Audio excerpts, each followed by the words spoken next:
Hey, I'm Mike Priest, the founder and CEO of Visible. As you scale your company, having the right guides at your side can make all of the difference. Each episode, we'll talk to fellow founders, investors, and experts. We'll dive into their zone of genius, as well as hear about their past mistakes to give you a better chance at success. This podcast is for founders by founders. This is The Founders Forward. All right, Zach and Matt, appreciate you guys coming on.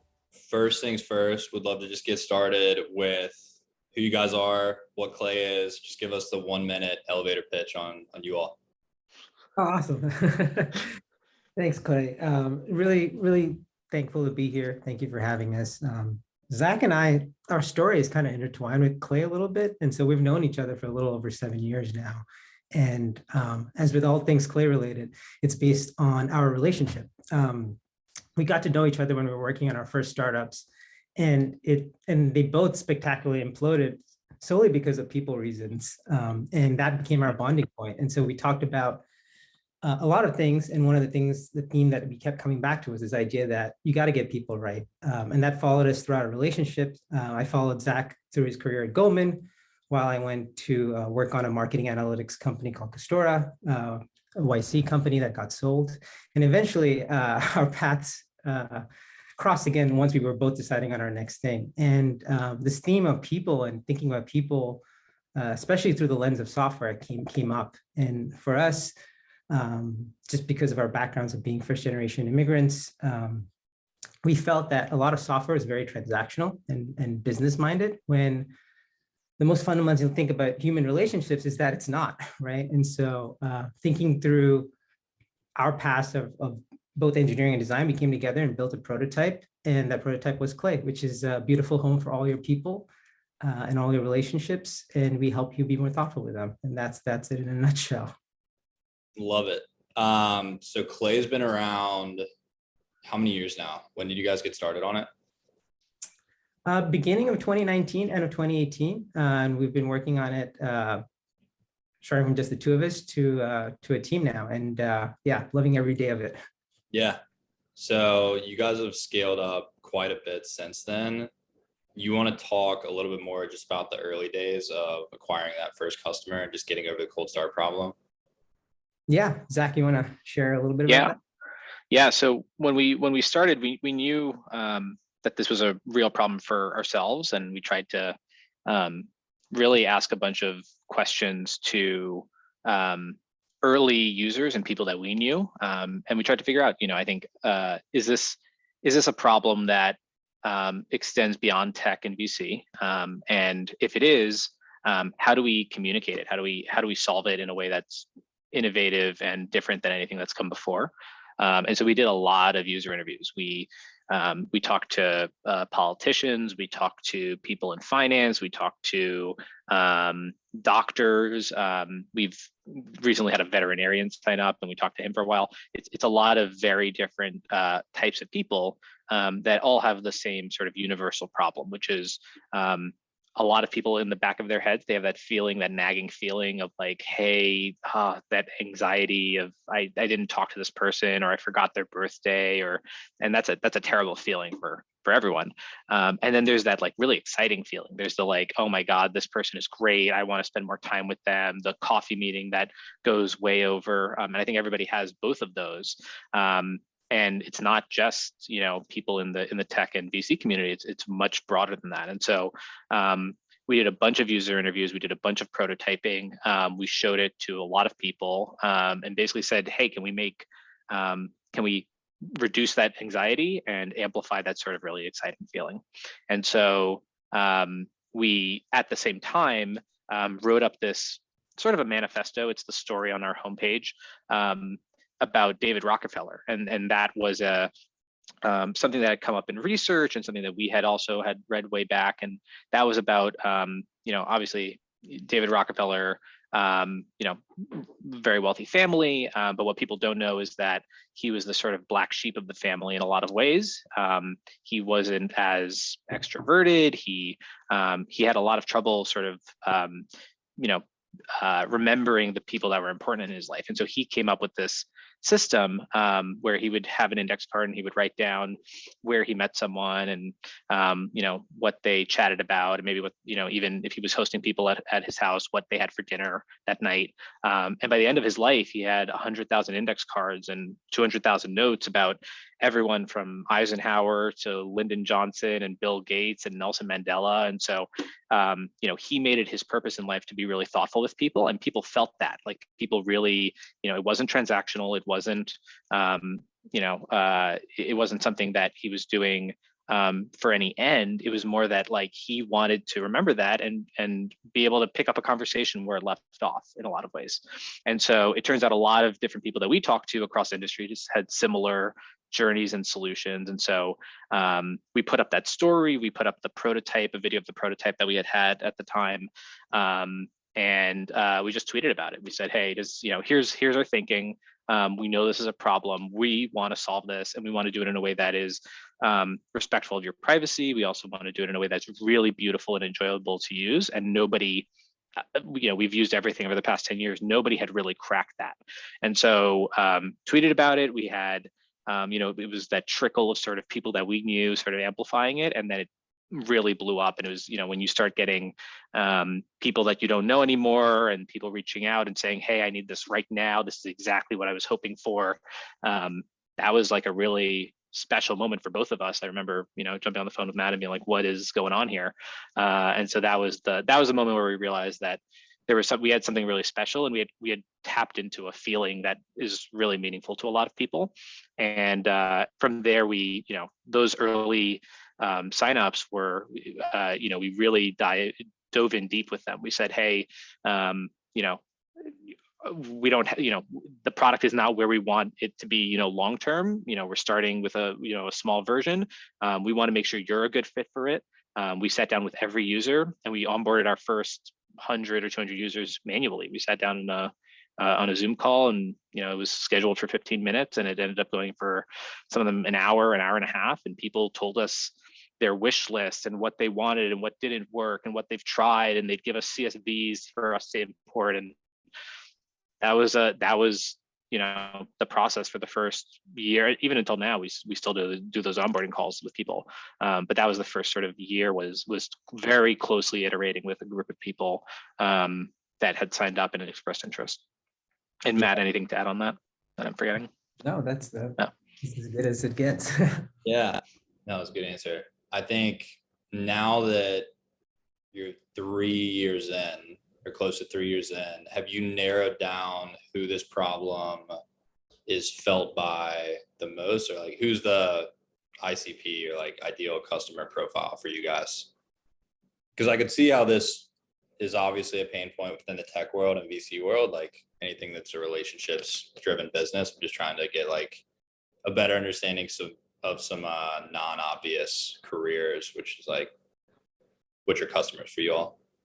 Yeah, no, I think for us, actually, we proved the inverse, which was, this is, as Zach mentioned, this is a universal problem, and it's not something that's faced by a specific set of people. And so the job that we've been trying to crack for the last 3 years is to tease out the commonalities between all these things. And so for us, that really means, it's in our tagline, right? Like, be more thoughtful with people. Essentially, no matter what job you do, if some element of your job is people facing, you're going to need Clay and you're going to benefit from Clay. So for us is to look at how all these different fields talk about those problems and say like, hey, like actually what you're saying is the same thing. And one example of this is like, cool, like let's take a field like finance, right? You wouldn't even think that anyone in finance has this problem, or maybe they do. And so we talked to a bunch of people in finance, and we understood that, like, the way they talk about the problem is very specific to their vertical. So they start reaching for tools like Excel, and they start talking about like banking and meetings and all these different things. And so you just realize like there's this thin veneer on top of the same thing. And like Zach said, like, we talked to veterinarians. We even onboarded a doula in the Midwest who is trying to keep track of expected mothers, right? And so they all have that same need. And for us, it's not so much like trying to find the ICP, it's more around, can we cater to all these segments with the same product? And I think it's funny because when you read a lot of startup advice, like they tell you to focus in on that person. And for us, like we just focused in on that problem, and we felt like the audience just came to us. Because if you speak in a language that they understand, like it's almost like a siren call, right? People understand that. And so, yeah, that's, I don't know if that's the answer you wanted, but that's been our findings for the last 3 years. Yeah, no, it's good. I think it's also good just to not take the same startup advice as everybody else. Like, I feel like, yeah, I'm just thinking like, oh, what do I read on blogs or on Twitter? It's like, yeah, get like a really specific customer profile, dominate that, expand once you like figure out that niche. You guys have done it the opposite way, which I think speaks volumes to what you've done. Yeah. And Oh, sorry. Go ahead, Zach. no, I was going to say that I think we do have personas for sure, but they're much more like personality based, and they're much more sort of like, there's a lot more in common between some of those jobs that we described than you would think. And it really just comes down to, what you're trying to remember about the people in your life. And for some people, it's more personal or professional. For some people, we talk a little bit, about like love languages. Like for some people, it's a birthday. For some people, it's a coffee meeting and sitting down. For some people, it's, just constant touch points on the phone. And they really like, and diving into that and understanding those personas from more of like a psychographic behavioral level, as opposed to like, oh, you're a doctor. Like that's not, that's helpful in certain industries, but for us, because it's so, people and relationships are so nuanced and so human and personal, that stuff ends up being a little bit more harder to describe on like a surface level. Totally makes sense. What is one piece of advice you guys would give someone starting a company? I don't know if there's one golden rule, but for us, the closest one, and it goes back to what Zach and what we were talking about at the top, which was you can't not over-index on people. You always have to make sure you're getting that right. And so when we were even finding Clay in our own relationship, we had a base of 7 years to rely on, right? And that was key to really making Clay work, because a lot of what you're doing when you're starting a company is you're convincing a group of folks to come on this journey with you. And there's going to be rough waters. There's going to be things to celebrate with. And, if you don't get that component right, like everything crumbles. And you can have a successful business, you can have all these things, but if you don't have that fundamental thing figured out, like you're setting yourself up for a world of hurt, essentially, or even failure, which we've seen to a lot of our friends and even happen to ourselves. So that's one bit. I don't know, Zach, do you have something too? Yeah, I think and Matt and I joke about this being one that we've discovered over and over again, but I think it's very easy to, this is more minor, but I think it's very easy to overthink a lot of these pieces of outreach when you're building a company. And there's so many, you're always reaching out to somebody, a potential customer, a potential investor, you're pitching people constantly, users. And after a while, you sort of get in your own head and think that those are the biggest possible decisions, and everything needs to be perfectly worded. And if I just had this one line, I would have gotten that deal or whatever that is.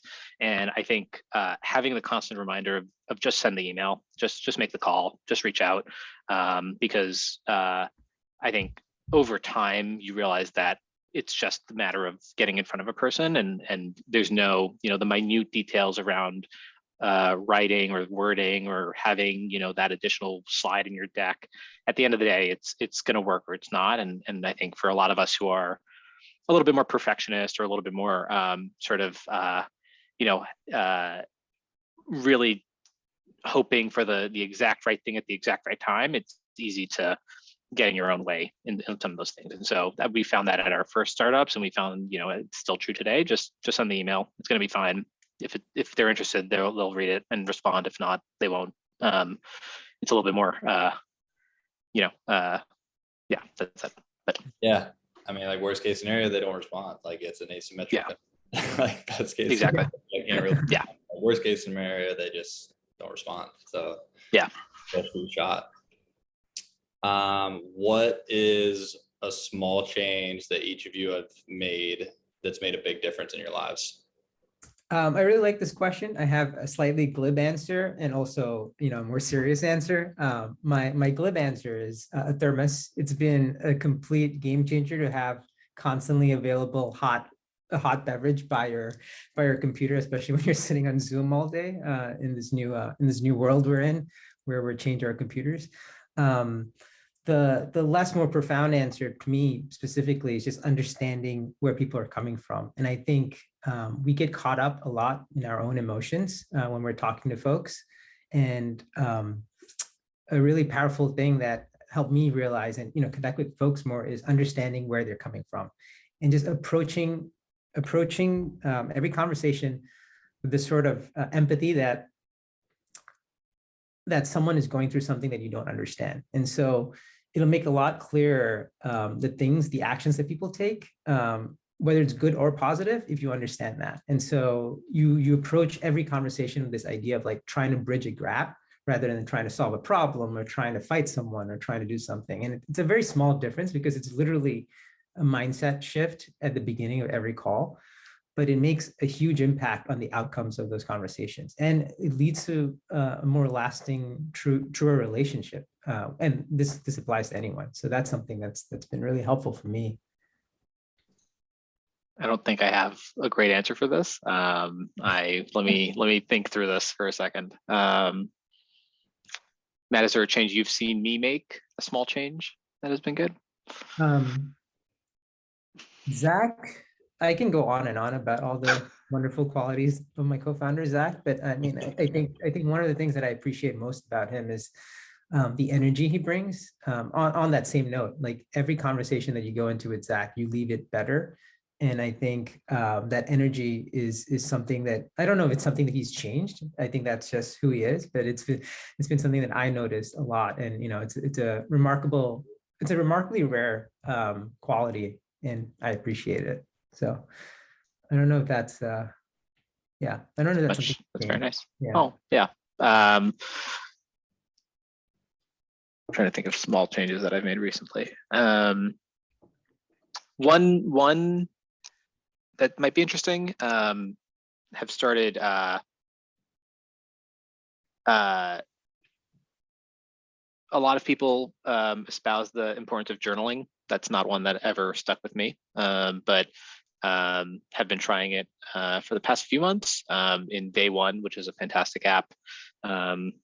I think Automatic now owns it, the company behind WordPress, but super private, super beautiful, and they have little prompts. And so it helps you just be a little bit more introspective. I think for a lot of people, you're running a million miles an hour, and it's helpful to sit down and think about personal and professional things with a little bit more of a introspective mindset. It doesn't take that much time, and it definitely helps you summarize and synthesize your thoughts from the day. So that's a tiny one. Yeah, I've heard that answer from a couple other people too. Just like, I don't know, we're bombarded with other information from different sources. Like just being conscious with your own thoughts and being able to think clearly. I think the best way to do that is just writing your thoughts down and being able to return to them, so you're not just being programmed by the stuff you're looking at. But I don't know, I've heard that same piece of feedback from a couple other people, and probably a reminder for me to start doing it myself. Last question I got for you guys: if you had one ask for our listeners, what would it be?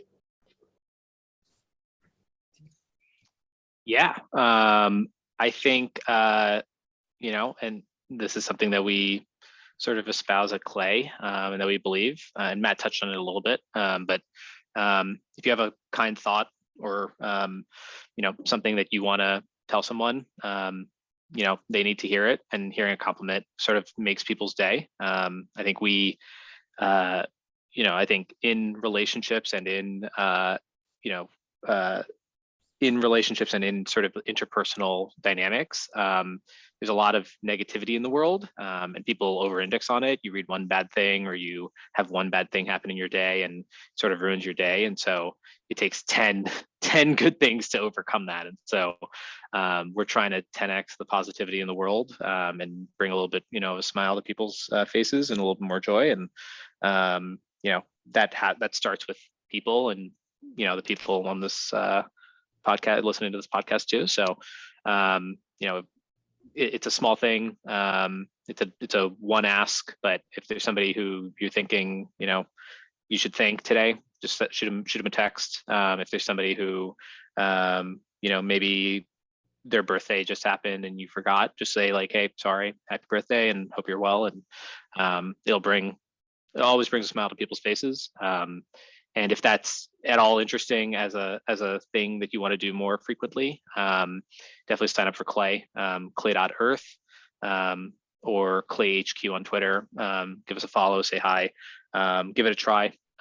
It's, for a lot of people, it's, we hear crazy stories of it bringing, whether it's a new friend or a new deal or somebody that you forgot for a while that you want to reconnect with. That's what we love doing. So that's the ask. Matt, anything to?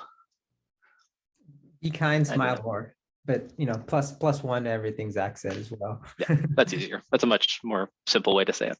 I love it. Well, cool. That wraps up questions I got. Anything else you guys want to touch on before I say bye? I think we covered a lot of it. Is there anything else interesting that we can talk about? Specifically, Clay, or? I don't know. I feel like I just wanted to get the high rundown on you guys. I feel like I got it.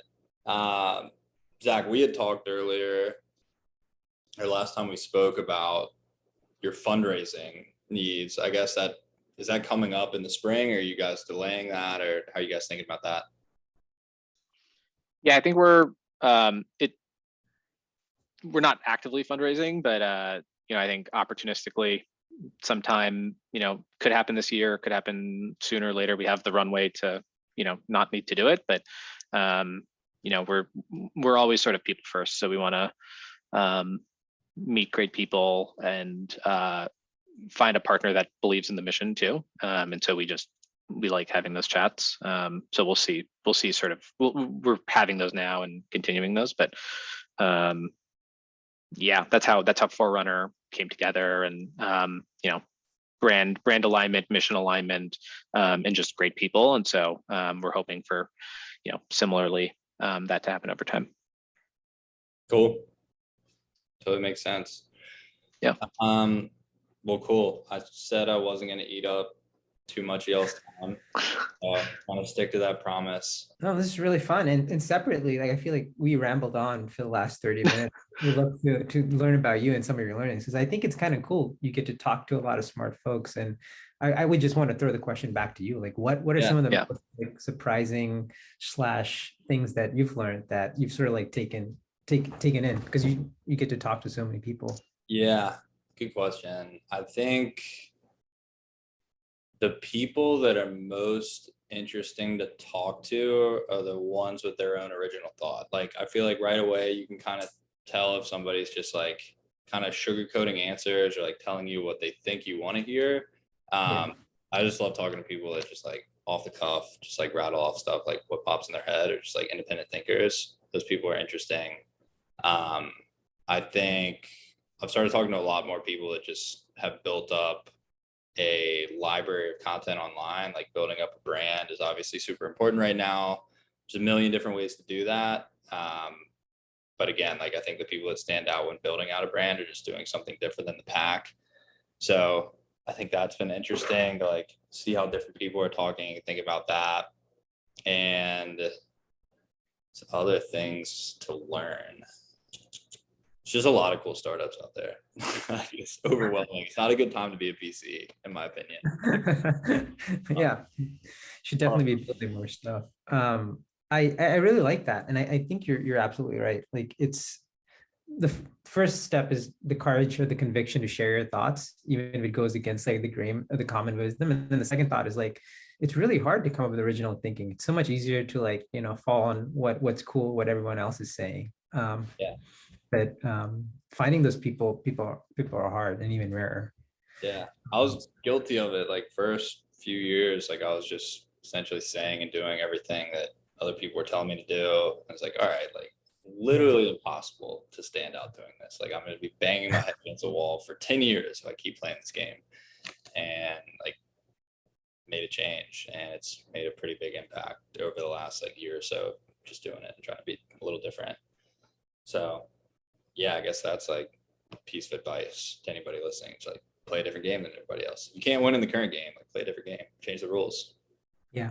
Yeah. And I think, on that point, like people feel like they've been given the game, right? When you actually have a lot more say in that. You can redefine it, you can change it, you can not play if you want. And I think most people don't even like consider that. And it's kind of this like mental unlock. Like once you do that, you're like, oh my God, like I'm going from a participant to like a creator. And that's insanely powerful. No, I love that. Thank you for sharing that, Clay. Yeah, 100%. How'd you guys determine the name Clay? I don't know how I didn't open up with that question. This is Matt's story. Here we go. Let's go. Yeah, no, usually I ask folks like, why do you think we named Clay Clay? And we get really awesome answers. But the truth of the matter is we wanted something so far away from something technical sounding. You have these like really not even words, like LinkedIn and, Twitter, and like, they're just like kind of random. And so we said, let's try and imbue something with meaning. And Clay felt like a vessel that we could imbue meaning to. And for us, some of the best ones we feel like is that, relationships are this constantly like very like earthy thing that you're constantly molding and creating and shaping and forming. And it was short, it was memorable, and we both really liked it. And we had a fantastic designer, the same designer who worked on the Instagram logo and Oculus, Mackie Saturday, worked on the word mark, and he did a great job. So it came together pretty early on. Partially going to the fact that we wanted something that sort of stood out, and most people ask us why. So We're not biased, but I like it. Good choice. Thank you. All right, fellas, I will let y'all get back to it. Again, thank you so much. It's been awesome. And yeah, have a great rest of y'all's day. Appreciate it. Thank Thanks, you, Clay. See you, fellas. Bye. Bye.